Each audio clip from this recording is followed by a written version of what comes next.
Siloam TV, senang sekali bisa bertemu kembali dengan saya Pendeta Aldo Wolman. Dan hari ini saya mau berbicara tentang kealahan. Kalau kita melihat bahwa bagaimana Allah sudah menciptakan bumi ini, dan pada video bagian kedua saya sudah mengatakan bagaimana ketika kita mempercayai Allah dan apa sampai kita mempercayai Allah. Dan hari ini kalau kita berbicara tentang hal itu, maka ada satu pertanyaan yang besar terhadap kita. Kenapa Allah menciptakan bumi ini dengan rohnya? Apa yang menyebabkan dia menciptakan bumi ini dengan rohnya? Maka yang menyebabkan dia menciptakan bumi ini dengan rohnya adalah karena situasi dan keadaan yang ada pada waktu itu, di mana bumi ini masih diliputi oleh air. Dan karena masih diliputi oleh air, maka pertanyaannya, apakah yang patut dan apakah yang dapat dilakukan Allah untuk dunia yang penuh dengan air ini? Maka itulah sebabnya dia hadir secara roh. Dia tidak hadir secara fisik, tapi dia hadir secara roh.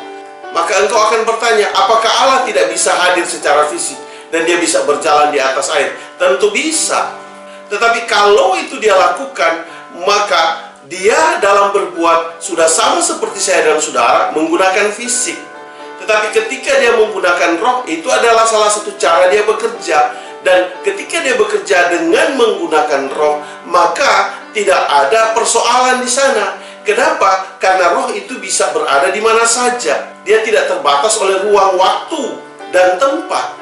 Itulah sebabnya dia hadir secara roh. Dan kalau dia hadir secara roh, maka itulah yang membuktikan kealahannya, perbedaan dengan kita sebagai manusia, di mana manusia bisa bekerja dengan fisik, tapi Allah bisa bekerja dengan rohnya. Maka apa yang menjadi maksud dia hadir dengan rohnya? Kalau dia sudah hadir dengan fisiknya, maka apa yang terjadi? Bagaimana dia mau menyatakan dari awal bahwa Allah itu adalah roh? Dan salah satu caranya bahwa Allah itu adalah roh yang bisa bekerja, yang bisa berbuat, dan memiliki tubuh fisik, maka rohnya itu membuktikan. Dia membuktikan akan keberadaannya. Dan oleh sebab itu, dari awal dia bekerja dengan roh. Jadi roh itu membuktikan kepada ketidakmampuannya manusia untuk menjadi sama seperti dia. Dan itu dia lakukan sebab kenapa? Kalau dia harus hadir dengan tubuh fisik, pertanyaannya Allah mau berjalan di mana? Karena belum ada tanah pada waktu itu. Oleh sebab itu, situasi dan kondisi itulah yang mengharuskan dia dengan rohnya. Sebab kalau dia hadir dengan fisiknya, maka orang akan bertanya, dia injak di mana? Kan begitu. Jadi kemampuan Allah dalam bekerja dengan roh, itulah dia buktikan. Dan dia mau menyatakan bahwa Allah itu, keberadaannya di bumi ini, dia juga memiliki roh. Jadi bukan hanya fisik saja, tetapi ada roh di dalam Allah tersebut. Dan oleh karenanya, maka itulah sebabnya ketika saya dan saudara, ketika kita semua sahabat Siloam TV melihat kealahan itu, maka kita tidak hanya melihat dari pengakuannya, tetapi bagaimana di dalam mewujudkan pengakuannya terhadap dunia ini dengan menyatakan keberadaannya. Maka keberadaannya secara utuh dia harus perkenalkan itu, dia harus nyatakan itu lewat apa? Lewat rohnya yang bekerja. Karenanya saudaraku, kita tidak mempercayai Allah di mana Allah itu tidak dapat memberikan pengertian kepada kita. Allah memberikan pengertian kepada kita. Oleh sebab itu, kenapa dia menciptakan dengan rohnya, itu adalah suatu perbuatan yang dimana meletakkan dasar kekuasaannya atas bumi ini. Dia memberikan pemahaman pengertian kepada kita bahwa ternyata Allah memiliki roh. Oleh sebab itu, kita menolak segala paham yang tidak sepaham dengan Allah yang memiliki roh. Jadi kalau ada orang mengatakan bahwa Allah itu tidak berbentuk, tidak berwujud, maka hal ini dapat kita tentang. Kenapa? perwujudan Allah itu dinyatakan lewat rohnya. Dan roh itu adalah kehidupan. Kita tidak bisa membuat Allah di dalam bayangan pemikiran kita. Kita tidak bisa membuat Allah di dalam cara berpikir kita. Kita tidak bisa membuat Allah dengan pengetahuan kita. Kenapa, saudaraku? Karena Allah sudah menyatakan dirinya. Karena Allah sudah menyatakan perbuatannya. Karena Allah sudah menyatakan kemampuannya. Sehingga kita tidak mereka-reka Allah itu seperti apa dan bagaimana. Maka pengertian kita akan dibawa ke dalam pernyataan Allah itu sendiri, ke dalam perbuatan Allah itu sendiri, ke dalam hasil dari apa yang dinyatakannya. Dan hasil dari apa yang dinyatakannya itulah bukti. Sekali lagi, saya mau katakan, kita percaya kepada Allah karena Dia bisa membuktikan kepada kita. Sehingga kita tidak bisa menciptakan Allah di bumi ini. Kita tidak bisa menciptakan Allah di bumi ini dengan pengetahuan kita. Tetapi kita menerima Allah di bumi ini, apakah engkau berpengetahuan atau tidak berpengetahuan. Apakah engkau pintar atau engkau tidak pintar. Kenapa? Karena Allah itu sendiri yang menunjukkan keberadaannya lewat semua yang sudah Dia lakukan atas bumi ini. Kita tidak mencari-cari Allah lagi. Dan kita tidak bisa berkata atau berbicara terhadap Allah yang lain.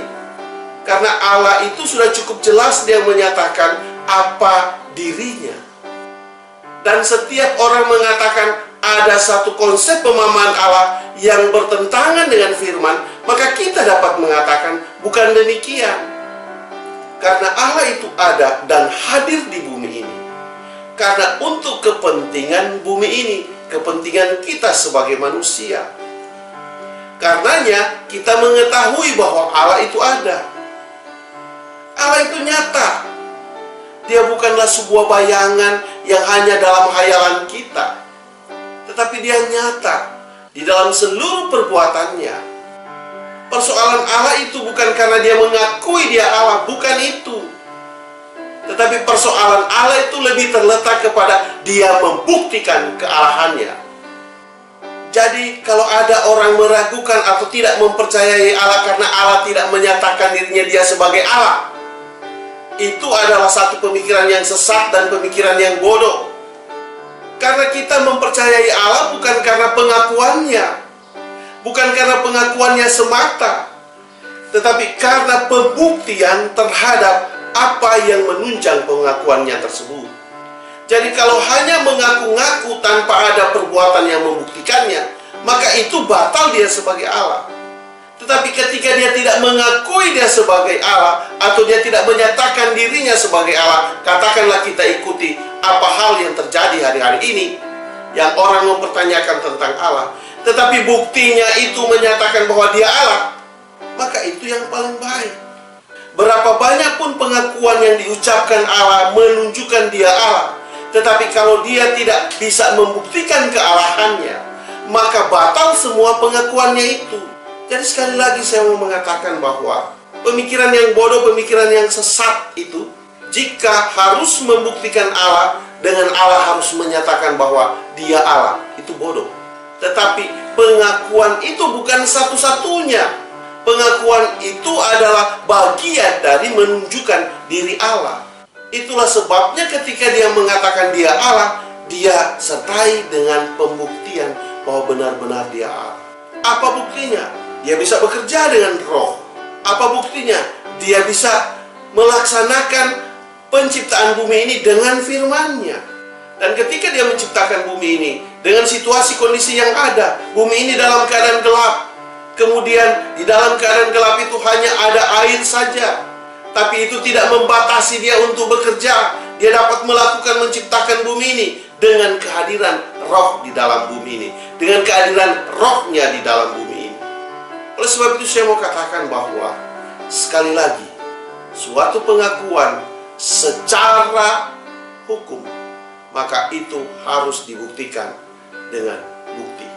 Kekristenan itu harus bisa menjawab tantangan hari ini, harus bisa menjawab pengetahuan hari ini, harus bisa menjawab kenyataan hari ini.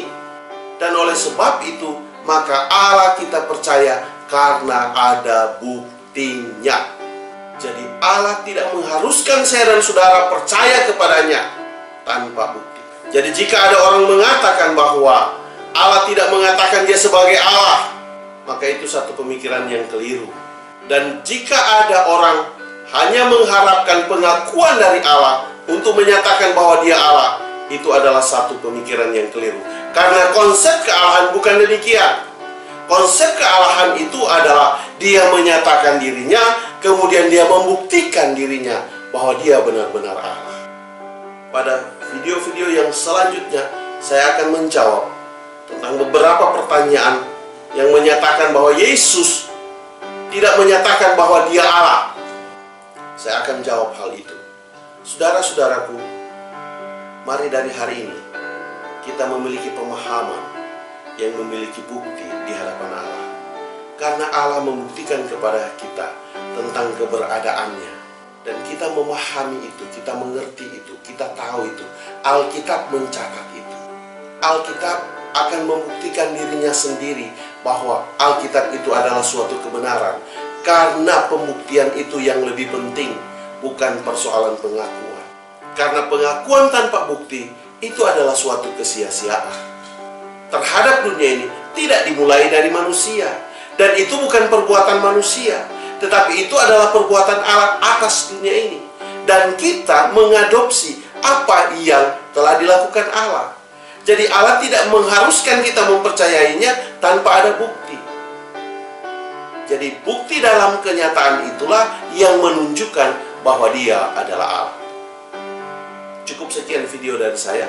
Sampai kita ketemu pada video yang berikut. Tuhan memberkatimu. Saya bawa dalam nama Yesus. Haleluya. Amin.